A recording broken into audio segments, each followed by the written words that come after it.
If you're a regular here, you'll be familiar with the patented Hey J invasion sensation, which made its debut in Monster Hunter World. Well, I haven't had the chance to pull it off in a while until this past week in Bloodborne, and I wasn't ready. Get ready for the Hey J invasion sensation. Oh, okay, that's what it was supposed to.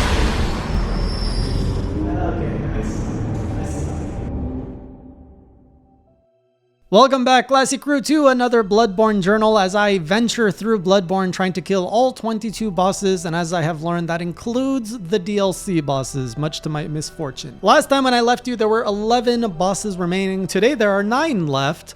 We are getting closer. We're down to the single digits. I have unlocked the DLC, but first, let me tell you about this boy Mikolas and how we have granted him his death instead of his eyes. Or did we grant him his eyes? Because I think we woke him up. Wake up. So last time I left you on a note of Mikolas being a big bullshit.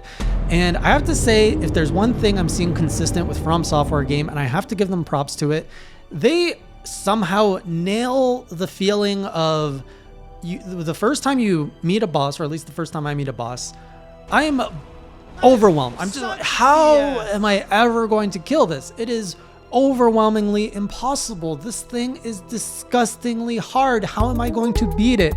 Only to learn in about 3 to 4 other fights that there is a fairly simple way to kill the boss, and once you put it all together, it's quite easy. And I've had this happen in Dark Souls, in Dark Souls 3, in Bloodborne, and still to this day, when I come into a boss, I'm just like, there's no way I'm gonna do this. Like, I still don't have the confidence. It's very different than Monster Hunter, where I keep encountering walls, but my confidence grows. Here, I'm just constantly not confident, and I'm just like, there's no way. This is so dumb. And then you find a way. So in the case of Mikolas, last time I shared how you chase him, and by the last phase, he unleashes these missiles, which just destroy you. Like, all my life gone. Well, I found how to deal with that. And so going through the first phase, he's super easy. First phase, the first half of his health, you kill the 2 skeletons, and then all he's got is pretty much his tentacle arms. So all you do is dodge, stab, stab. And it's so rhythmic, it's honestly kind of boring how easy he is. And then he runs away, and you have to chase him, and then I learned the path. So it was super easy. I'm just like, dodge, stab, stab. Now this time he punches you sometimes. Oh, he punches! But once I realized his punches do no damage, I'm like, phew. Dodge, stab, stab. And so the dance got a little bit more complicated, but it wasn't anything too scary. And if he managed to run away far and started like chanting and casting the thing, I just shot him. Shooting interrupts him. And so I'm like, oh, with all these tools in mind, you put it together, Dodge, stab, stab. boom, he's dead. And so Mikolas fell. After that, I kept exploring the rest of this castle thing. After Mikolas, I wanted to go, so someone recommended that I could get these like claws from a Chalice dungeon, and apparently they're very good dexterity weapons. And I'm like, oh, cool, I want to try that. And so the chat's trying to guide me how to do that. And I didn't have the Chalice, I didn't have like this ritual items for the particular chalice, and they're like, oh, you need another chalice. And then I learned I needed other materials for that chalice. And basically I learned the whole chalice system is basically like you got baby chalice that you have to complete that gets you everything you need to eventually get the medium chalice. And then once you do that, then you can get access to the large chalice. And so I've learned that there's this path of chalices, which is kind of almost like an alternate game that I could play if I wanted to, and I'm a little bit curious to do it, but I'm also a little bit not. And so I went back to the castle, started exploring, found a pig, put my fist in him, kept exploring, found the night watchers, the Nazguls, whatever they were. Basically, they were the bosses in the forest. Now there's a bunch of them around here, and I have to fight them as common enemies. And for the most part, I did okay. Kept exploring, found some singers, the stupid brain things. I was like, oh no, I don't want to do this. But chat was like, you got to go through here. You're going to get so many good things, and you're going to be able to turn off the light. And I was like, oh man, but the brains. And so we had a little 101 crash course on strength weapons, and I have learned maybe the folly of my way. So Dark Souls 1, I shared how I didn't like it really. And I also went with a strength build in that one. Dark Souls 3, I shared how I did like it. And I went with a dexterity build in that game. And for some reason in Bloodborne, in my first stream, I don't know, some chat was telling me that dexterity was not a viable build or something. And I chose to believe them for some reason. That also with the fact that I really love the switch saw, and people were telling me it was better to use strength on that. So anyways, I went with the strength build. And so I've learned I don't like strength builds, and I think that really sours my experience of these games. And if I would just go with the builds that I like, I would probably enjoy these more. So anyways, here we are with the strength build, and it's kind of a lot of work to pivot out of it. So I figured, let's make the best of it. And people are like, why aren't you using your strength weapons best abilities, which is you hold R2 to do max damage? I was like, I don't like charging up attacks. It's very against my playstyle. Like, even if you look at my Monster Hunter playstyle, I'm more about whack, whack, move than stand in my place, charge, and then unleash a lot of damage, which is really strength builds like ultimate way to play. And so I got comfortable with the idea of, you know what, just wait for a good opening, charge, smack, smack. Like, you can do 2 big smacks. And I got it off on a few creatures, including brain things. And I understood, oh, I'm not playing strength builds correctly, but also I'm like, I don't want to play the game like this either. So now I'm starting to get into that Soulsborne mindset of, what would it be like if I replayed this with this different build? And I'm starting to appreciate the design of this game, where they give you a game and they say, taste it, do what you want with it.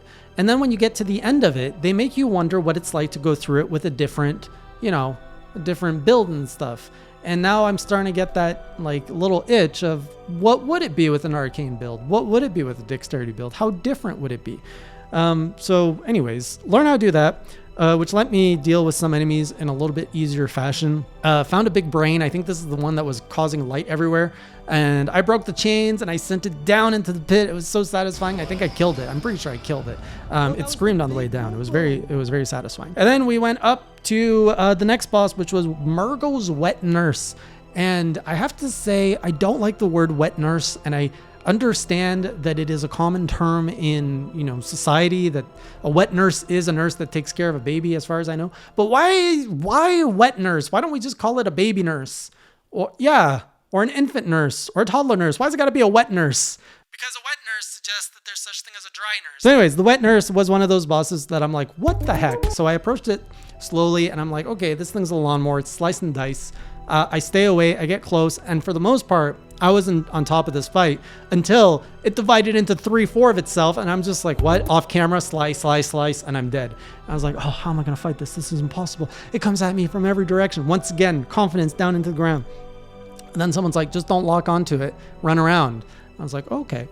So I went back at it, and I learned that it had kind of this like weak spot in the back near the butt. And I was like, all right, we got to go and do the butt strategy. And so I got hit a few times, but when you were back there, it doesn't hurt nearly as much as when you get hit from the front. And so was able to deplete its health by being a little bit more aggressive, much faster, and just staying in its back. And then when it started summoning its goons, I just ran around until the time expired on the goons, and then I went back at it. And I was like, bish, bash, boom, no problem, it dies. So we were done, and I was about to leave. Actually, I did leave, and I saw that my hub house is on fire, to which people screamed, stop, don't talk to anybody, now's the time to do the DLC. Or I go into endgame and like credits roll, and I go straight into New Game Plus. I was like, all right. So they said, go back to the castle thing. They sent me down, down, down under the castle into the absolute abyss where there is nothing. They're like, turn on a torch. And I was like, what the heck's down here? I was so scared. It was pitch black. I'm walking around. I can't see anything. Even with a torch, I still can't see anything. And then out of nowhere, tentacle. Just, like, what is this? And then you follow the tentacle, and then eyeball. And I'm like, and then more eyeballs. And I'm just like, what the heck am I looking at? And then I did one of these at it. And then I waited, and it went like this. And then I got a moon rune, and that was it. I didn't dare to attack it because I don't want to fight that thing. So I ran away with my moon rune, and I'm like, I guess we're friends now. So with that said, booked it out of there, went back to the manor, and off I went to the DLC because I think there's 5 or 6 bosses in there waiting for me to check it out. So I still have 2 bosses in the base game that I have seen that I could go kill, but they're not going anywhere. So I'm like, let's go see what the DLC is.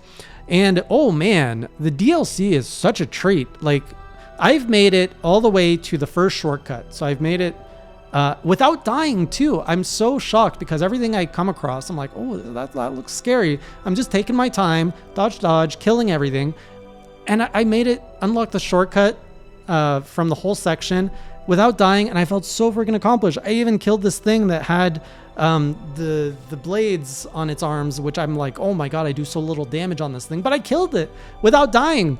And I'm just stunned because everywhere I read, the DLC is supposed to be extremely punishing and just like overwhelmingly difficult. So I was going in there prepared to die like really bad. And there's a lot of hunters and stuff, but no, I comfortably navigated it. I was like, oh, is this what it's like to be good, or is this what's going on? I got some really cool armor. Like, I look so cool. I got like this weathered hat and all this stuff just flowing off me. Favorite armor set so far. And so after I made it to the shortcut, just had a good time, like really fun time. It reminded me of my first Bloodborne stream where I was just progressing slowly, cautiously, and just having a good time. So it was great. And I was about to sign off and people were like, you're so close to the boss, just book it, run to the boss. I'm like, okay. So I ran into the boss to find Ludwig the Accursed, which is the most disgusting thing. Well, it's not the most, but it's very disgusting. It's got mouths with eyeballs. It's got so many weird things and a horse face in there. And I tried to fight it and I died pretty quick. I was like, oh, confidence down again. How am I going to take this on? So anyways, that's what I have to look forward to next time. Even though I ran through everything, I'm going to take more of my time to go through the next zone to progress to Ludwig. I want to go finish the Canehurst boss. I think he's next on the list, and we're at 9 now. So I could probably get two to 3 bosses in the next stream, and then there should be about 6 left. So, oh boy, join me as I get through this game. We're almost there. We're almost there. I have no idea how difficult, like these are the last bosses of the game, so they're probably going to be really hard, and who knows how much time it's going to take me, but we got this and we're going to go through it. So I'll see you on the next stream or the next journal, and until next time, keep it classy. You